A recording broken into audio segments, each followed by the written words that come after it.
Take a map of the world and draw a straight line east from the south coast of England. It runs just above the top of Newfoundland. It clips the underside of Labrador. It crosses the frozen edge of Hudson Bay, where the sea locks solid for half the year and the towns count winter in months of darkness. Now look back at where that line began, London. On the coast a few hundred miles west, palm trees grow in seaside gardens. Rivers almost never freeze. A hard winter is a few mornings of frost, same latitude. The same sun sitting at the same low angle in the same pale sky. One end of the line is subarctic, the other grows palms. For 100 years, the explanation was simple, and you have probably heard it. A river inside the ocean, a current of warm water, born in the tropics, crossing the Atlantic to breathe heat over Europe and hold back the cold. That story is mostly wrong, and the truth is stranger, and quietly more frightening. Because there is a current out there. It does move a staggering amount of heat, and the instruments we finally built to watch it have started returning numbers that scientists were hoping they would never have to read. This is the machine that helps run the climate of half the planet. And this is what happens if it stops. The current has a name that sounds like nothing at all. The Atlantic Meridional Overturning Circulation. To save your patience, everyone just calls it the AMOC. Forget the letters. Picture a conveyor belt. Warm, salty water rides north along the surface of the Atlantic, the Gulf Stream, and its long reach toward Europe. As it travels, it bleeds its heat into the air above it, and somewhere up near Greenland, cooled and grown heavy, that water does something no river on land can do. It sinks. Kilometers straight down into the black, then it turns south and flows home, a cold, deep return current running silently beneath the warm one it came in on. The scale is hard to hold in your head. At its waist, near the latitude of Florida, this system moves something like 17 million cubic meters of water every second, more than 100 times the flow of the Amazon. And it carries heat on the order of 1.25 petawatts of it, northward toward the pole. That is 1,000 trillion watts. The heat this one current drags past that one line in the sea is, very roughly, comparable to the entire power output of human civilization, many times over. The idea that a machine like this might have a mind of its own, that it might even switch itself off, goes back to a physicist named Henry Stommel in 1961.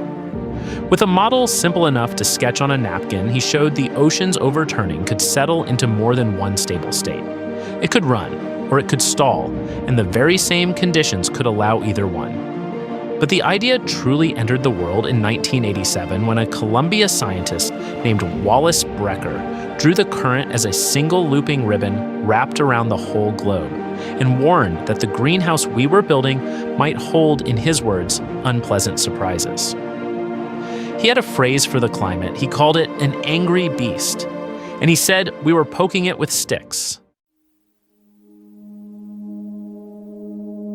So if this current hauls that much heat toward Europe, then surely it is the reason Europe is warm. That is the story in the textbooks. In 2002, a team of climate scientists at Columbia, led by Richard Seeger, decided to actually test it. They pulled the models apart to measure how much of Europe's mildness the ocean current was really responsible for. The answer embarrassed the textbooks. The Gulf Stream, they found, was a supporting actor. Roughly half of the enormous winter gap between Europe and eastern North America comes down to plain wind. The prevailing westerlies blow in off the Atlantic and carry mild sea-tempered air across Europe, while that same pattern drags bitter air out of the Canadian interior and dumps it on New York and Boston. Much of the rest is just the effect of living beside an ocean at all. The sea soaks up heat in summer and gives it back slowly all winter, so any coast-down wind of it stays gentle. The current's actual cross-ocean heat delivery, the conveyor itself, they judge to be a minor effect. And here is the detail that ought to stay with you. The wind pattern that keeps Europe warm is not set by the ocean. It is set by a mountain range. When the jet stream slams into the Rocky Mountains thousands of miles away, it buckles into a standing wave, a vast ripple in the atmosphere that lifts warm air up over the Atlantic and pulls cold air down over the eastern seaboard. Take the Rockies out of the model and the wave flattens, and most of that temperature gap between the two coasts simply disappears. So the current is not Europe's furnace. That was always an oversimplification. But do not relax, because keeping Europe mild was never why the AMOC matters most. It matters because of what it does to the entire North Atlantic when it changes. And it is changing. To understand how a current can simply stop, you first have to understand what makes it move. And it comes down to one plain idea. Some water is heavier than other water. Cold water is denser than warm. Salty water is denser than fresh. Make water both cold and salty at once, and it turns heavy enough to sink straight through everything beneath it. That is the engine. Warm, salt-laden water travels north, and in the savage winters of the seas around Greenland and Iceland, it surrenders its heat to the air until it can no longer hold itself up at the surface. It falls out of the surface and plunges into the deep. In one place, this turns almost violent.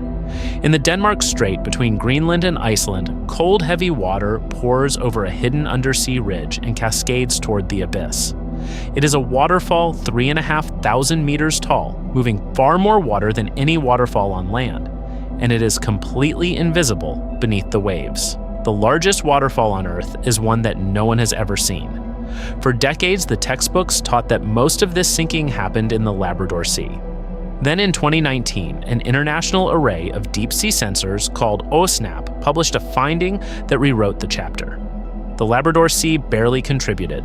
The real engine sat to the east in the Erminger and Iceland basins, producing something like 3 times as much of the dense water that drives the whole system. The paper's own title called it a sea change in how we understand the current, and then the water begins the long way home. The cold, deep limb creeps south along the seafloor at only a few centimeters a second. A single parcel of water that sinks off Greenland today might not feel sunlight again for 1,000 years. The current you are looking at is older than most nations on the map. It has been turning without pause, since before we had written anything down. Here is the uncomfortable thing about this vast world-shaping current. We've only been watching it directly for about 20 years. In 2004, British and American scientists strung a line of instruments clear across the Atlantic, from the Bahamas to the coast of Morocco, along the latitude where the current carries the most heat. They called it the Rapid Array, and for the first time we could take the pulse of the AMOC continuously. The very first thing the data revealed was how wildly it swings. Month to month, year to year, the current races and slackens far more than anyone had expected. A decade later, Oceanography, the array behind that Labrador Sea result, began listening in the northern seas where the water actually sinks.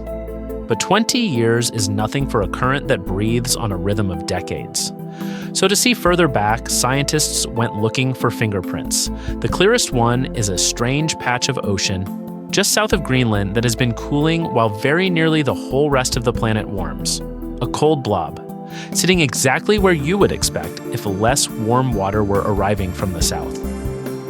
Reading clues like that one, in sea surface temperatures and the size of grains buried in seafloor mud, in the growth bands of old corals, a 2021 study reconstructed the current's behavior back more than 1,000 years.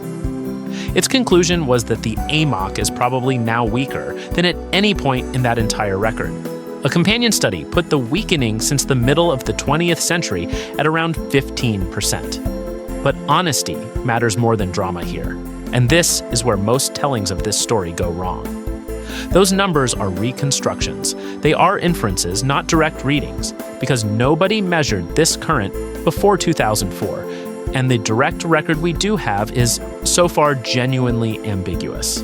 A 2025 analysis of the rapid data found a slow weakening that was consistent with ordinary climate projections, and, in its own careful words, not consistent with a collapse in the middle of this century. The signal is real. Its speed is not yet settled. Which brings us to the number that split the room. In 2023, 2 Danish scientists, a brother and sister, Peter and Suzanne Ditlevsen, a physicist and a statistician, published a paper with an alarming title, a warning of a forthcoming collapse of the Atlantic current. Using a method that hunts for the faint tremors a system gives off as it nears a tipping point, they calculated a central estimate. The current, they projected, could collapse around the year 2057. The headlines wrote themselves. Read past the headline, though, and the picture turns far less certain, and the Ditlevsons said so themselves. Their own range ran from 2025 all the way out to 2095, a 70-year window, and other scientists pushed back hard and fast.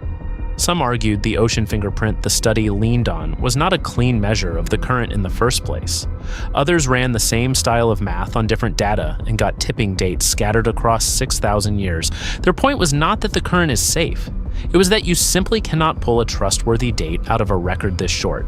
So it helps to separate the voices because they are not a chorus.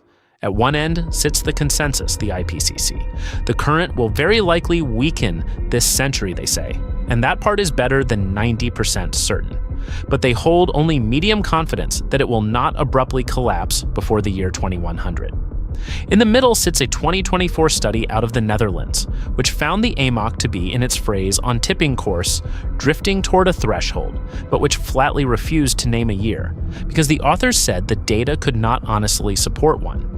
And at the loud end is that single, hotly contested date. Strip it all the way down, and what survives is not a year. It is a direction and a risk. The current is weakening. That much is agreed. Whether it can actually shut down within our lifetimes is the open and genuinely unsettled question. If you want to know whether a current like this can truly stop, the honest answer is written in the ice and in the mud. And it is not reassuring, because it has happened before. Around 12,900 years ago, as the last ice age was finally loosening its grip and the world was warming, the warming abruptly reversed. The northern hemisphere lurched back toward ice. Forests across Europe died back into tundra.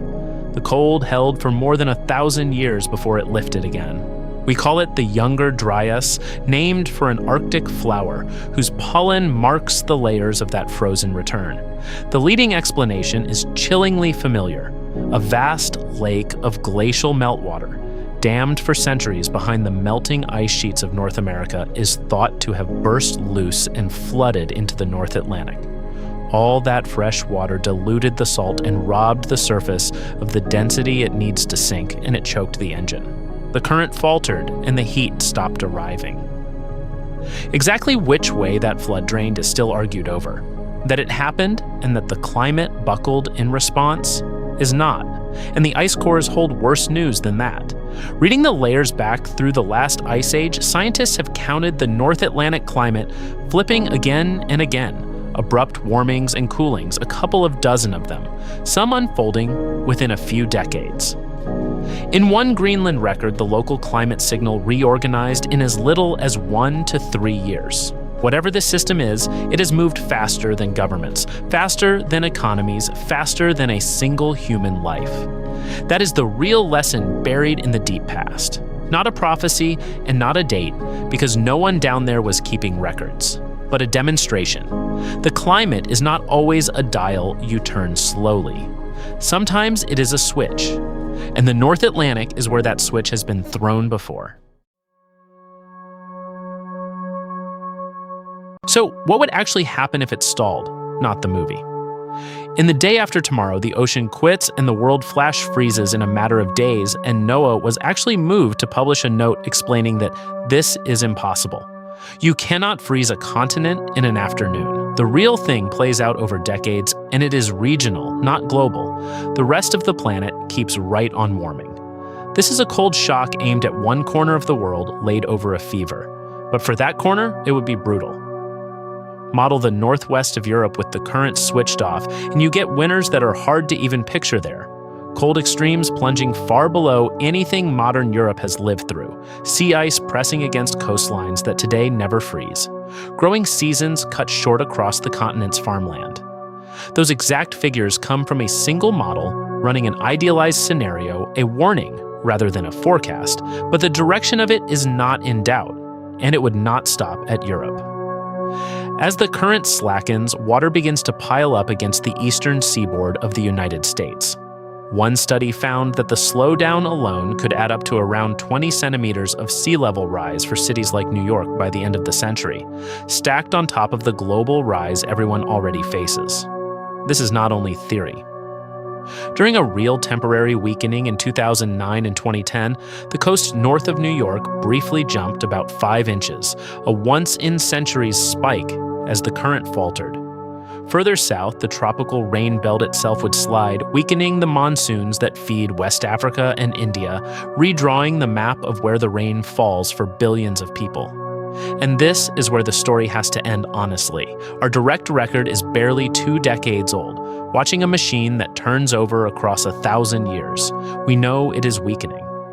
We do not know how close the edge is, or whether there is even an edge waiting within our lifetimes at all. Wallace Brecker called the climate an angry beast that we are poking with sticks. The unsettling part was never that we know the current is about to stop. It is that we have quietly tethered ourselves to one of the oldest, largest machines on the planet.